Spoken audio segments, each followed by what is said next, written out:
Hello, and welcome to your daily oracle reading for Wednesday, August 5th, 2020. I'm Linda the Lightworker. I'm a shamanic practitioner and I make these daily videos so we can all stay on a purpose-driven path, living one day at a time, doing our best to take really good care of ourselves, saying nice things to us, eating great food, and exercising, breathing, meditating, all those wonderful things that are a part of a healthy self-care plan, living one day at a time. So if this is your first time here, thanks for stopping by. All my info is down below in the diddly-do box. LindaTheLightWorker.com is my website.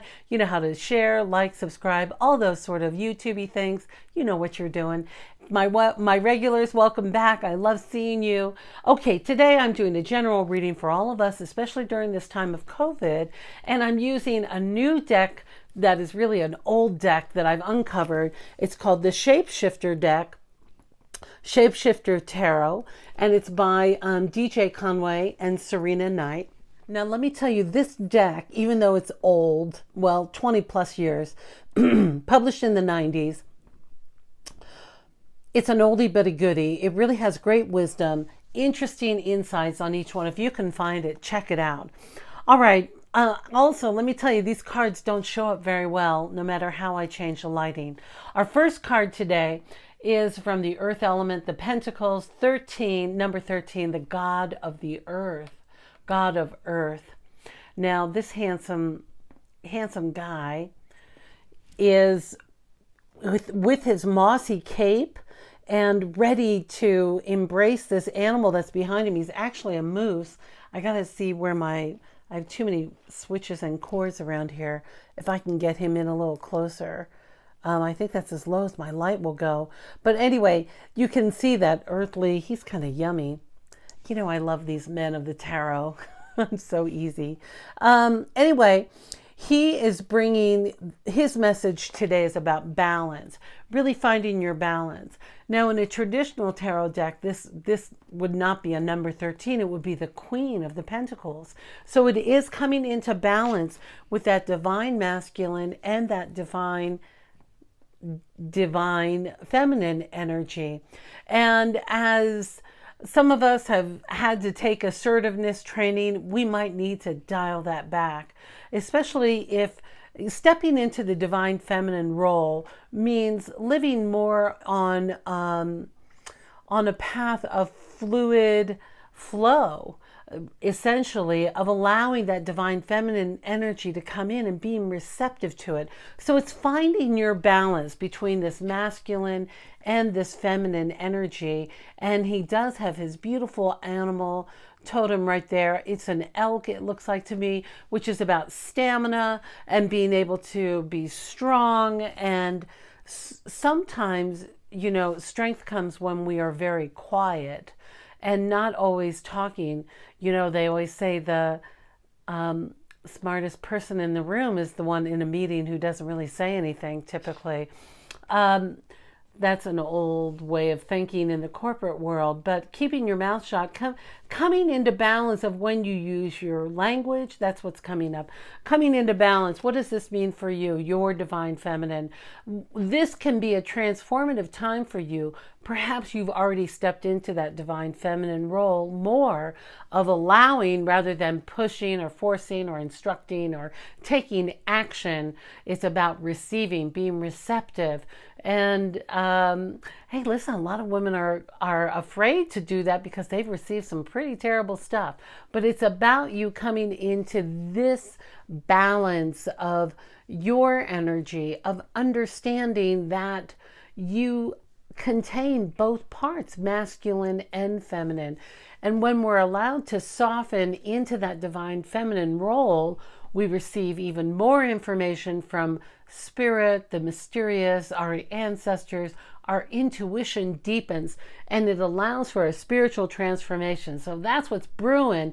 All of that coming into balance is about you to come into being your full self. It's rebalancing. You know, you might have been we all come in as divine little creatures, but then we take on the cultures and the energies of those around us and things that we learn in our childhood experience. So there is a childlike appreciation for that balance that's coming in, because some of you might be new at it. It might be the first time for you. Some of you, you're just welcome. Congratulations, you're arriving. All right, our second card today. Now, let me mention the other thing about this card is that it's the second card from the last of the deck, which tells me that you're learning this lesson of balance. You won't really have to be coming through it again. Sometimes we get knocked off kilter. We got to find our center again. And then this tarot card, our second card, is this oneness card, which is the final card of the major arcana in this deck. And this oneness is about you growing, you becoming prosperous with the changes that are flowing around you. Do you see how it's just as if it's all being orchestrated by the angels, the light, these pathways, this will lead to that. Coming into that divine flow allows for the spirit world to be more participatory and allowing good things to show up for you. But it is a shift of your mind. It is about this spiritual transformation that you're going through. This whole pandemic is ripe for spiritual transformation because we only can be with ourselves right now, generally speaking, and then be responding to what's happening around us. So allowing that openness to come and allow your spiritual transformation to unfold, to flourish, to really become a part of it, you are accepting it.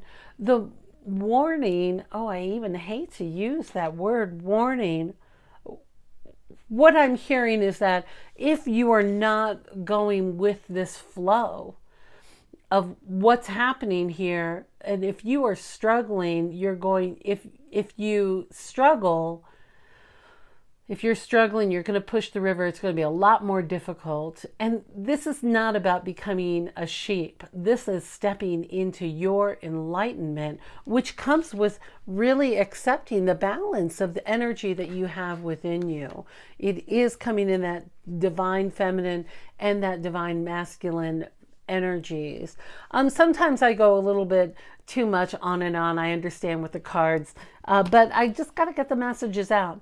All right, our final tarot card today is 3. They all came out together and they tell a story. So here's what's going to happen. So let's say you have been doing your work. You're doing that energetic work. You're putting it together. You are being who you are, stepping into this. Here's what might happen with the people around you. I see conflict is coming up. This guy is acting out like a bear. He's acting like a hungry bear. So this card is your family may not appreciate how you're growing and changing. Or let's say you've been pulled into a family drama of dynamic, and if you are trying to help, it will be met with conflict. So this is about you doing your own work, and those around you might not know exactly how to respond. Sorry, I got an itchy face today. Because the card that came after it was this stasis card. You can hardly see it. It's so bright. It's so white and wintry and cold. But it is being at that place of, it could be a negative family pattern that's been triggered. That's what I'm hearing. So as you're growing, just know that other people often, we all grow at our own pace. And when it's time for us to grow, we just step into our new self and don't even mourn this past. And then the family or those closest to you may feel left out of that process, because so much of this is an inside job. So if you're able to communicate with them, or if you are someplace where someone is acting out, this is what I'm seeing, acting out, struggling with the changes that are happening to all of us. We're all undergoing many changes right now. There's nothing for us to do but change and grow. So just to be aware that this could be a response that comes. And then our final card today is this beautiful sorceress. Now it's number 2. And what the authors say is that this is similar to the Empress card. And what I love about it is that you know how to make your witch's brew. You know how to work your magic. You know how to call spirits in. You know how to do this. You are stepping into more of your power as you're able to take care of yourself, recognize these beautiful changes that are happening around you as you step into this light energy. I love how light this is in our mind's eye and the energy of this coming down. So remember to just, you know what to do to make this work. You know how to make the magic and to step into that magic. All right, our final card today, I'm stumbling over words, goodness. It comes from The Wisdom of the Oracle by Colette Baron-Reid. This is a fantastic oracle deck full of great mystical and interesting messages. So our card from her today is this number 21. It says, clean it up. Right? So we've been talking about coming into balance today. So what is it that you need to clean up? It could be a literal sort of like it's time to clean the bathroom. This could be because he is holding something that looks like a plunger to me, right? This elk that's here again, or is he a moose? But he made it to the top of his mountain. You know, that takes stamina. And when you get up there, you know, I imagine I would do this. If I ever hiked the Himalayas, I bet I'd be picking up all that garbage that all those people left up there, right? Like cleaning it up, but know what you're cleaning up. Clean up your mess. So pay attention to, this could be a literal invitation for cleaning up your living, your house, your home, vacuuming, whatever, doing some chores. But what I'm really seeing is that this could be about cleaning up some things with your family, with your relations. This could be a day for you to make some amends or to have a conversation with someone, or simply to extract yourself from someone's situation. One of my dear soul sisters always says to hold people capable. And, you know, in my recovery work, that has been most important, because it's been my behavior in the past to run and help people. And I know now that people are capable of helping themselves, and then I can just clean up what I need to clean up, and then help, you know, I'll assist in another way, in a new way that helps support others even more. By cleaning up, by doing my own work, that's the invitation today. Do your work. Do your work. It is an inside job. Sometimes we have to admit to ourselves that we're wrong or that we made a mistake.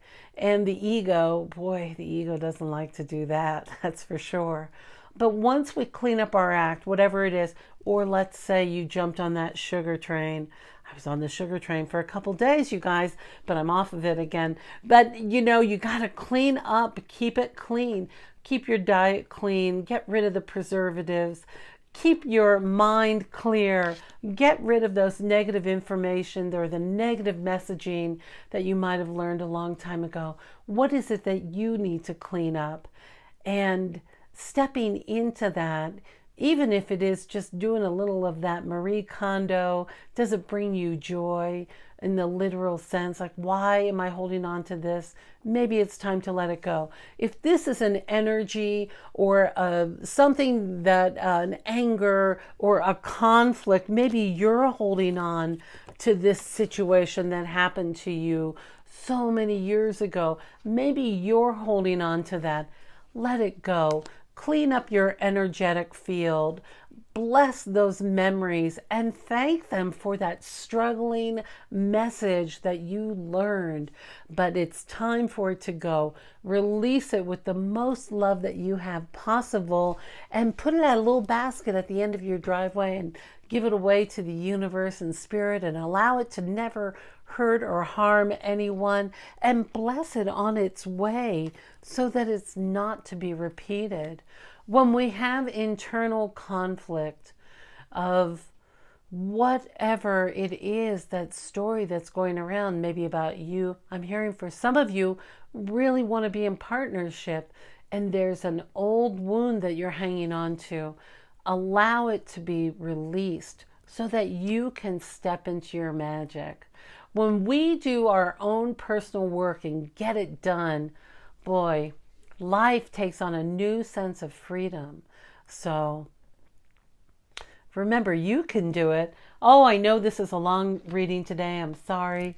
Some of my viewers want me to go faster. You know, you can always speed me up if you click on your video playback speed and increase my speed by 1.25 for those of you who are on the busy bus. I know sometimes I can rattle on here. All right, my dear, that's our reading for today. If you're one of my first-time subscribers or a new time being here, thank you so much. I hope you come back and check it out again. Remember, the hope is only for you to live your best life today. You know, we don't have to worry about tomorrow's supper today. Let's just feed ourselves the best nutrition and allow that universal light energy to really strengthen our core so that we can take care of ourselves, so we're of more service to others. That's what light workers do. We got to take care of ourselves first. You don't think those angels aren't taking care of themselves up there, do you? Of course they are. They love what they do, and they're here for you. Call on your angels today if you don't believe it and see what happens. All right, my dear, I love you, and I look forward to seeing you next time.